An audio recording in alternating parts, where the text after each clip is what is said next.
Pablo Picasso famously said, "Good artists copy, great artists steal." Here on the Fixgerald channel, we've talked a little bit about plagiarism in literature and in music. Well, the art world is also no stranger to plagiarism, and today we're going to look at some of the best examples to understand what counts as plagiarism in art. The most famous case of plagiarism in art, probably the most amazing plagiarism scam of all time, was pulled off by Han van Meegeren, a Dutch painter who started by creating his own original artwork. Critics, however, called his work tired and derivative, which obviously affected his career. He decided to prove his talent by forging paintings of artists like Pieter de Hooch, Johannes Vermeer, and Frans Hals, and he did such a good job that the best critics and experts accepted his forgery as genuine works. His most successful fake was the Vermeer painting, Supper at Emmaus, created in 1937. During the Second World War, he sold a Nazi general the fake Vermeer, and took, as payment, 137 paintings from the general's private collection. In fact, he duped buyers, including the government of the Netherlands, out of the equivalent of $30 million in 1967 money, which is over $254 million today. His works were so convincing that the police arrested him for selling Dutch cultural property to the Nazis. He would have faced the death penalty if he hadn't confessed to them being fakes. He's not the only one though. John Myatt painted over 200 forgeries, and Tom Keating claims to have faked over 2,000 paintings across 100 different artists, including Rembrandt. With increased access to the internet, plagiarism is becoming more and more of a problem in the creative world.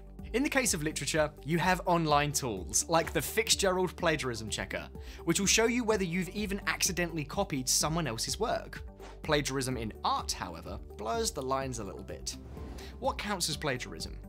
Plagiarists copy sketches, paintings, photos, and sometimes even sculptures. And when they do so without permission or giving credit, it can be considered plagiarism. Even if they were to put a filter on the photograph, change the colours, or add a text overlay, it would still be plagiarism. This kind of plagiarism would be art theft, which is the blatant stealing of artwork and republishing it as your own. The other type is called tracing, which is the duplication of the original artwork with some enhancement. Keep in mind though that these enhancements still don't avoid a lawsuit. Consequences of plagiarism.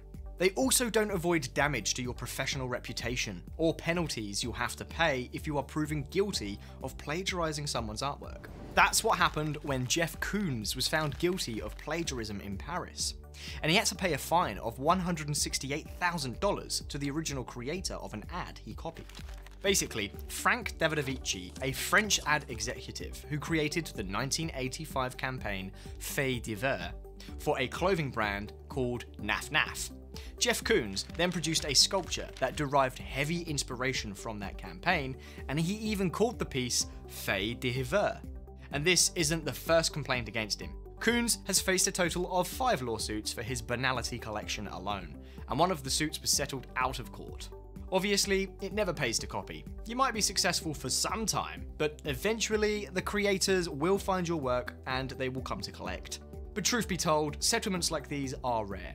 What happens when the case is of a small creator against a giant corporation? Companies like Zara and Forever 21 have been accused of stealing artwork from smaller artists in Los Angeles, but we hardly ever hear of them paying damages to the accuser.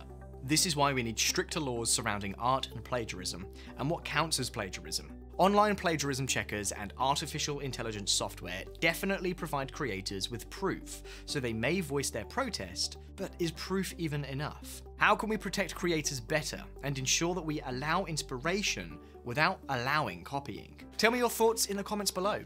There is a more detailed look at plagiarism in art on the Fixgerald website, and I highly recommend checking it out. Thanks for watching, I'll see you in the next video.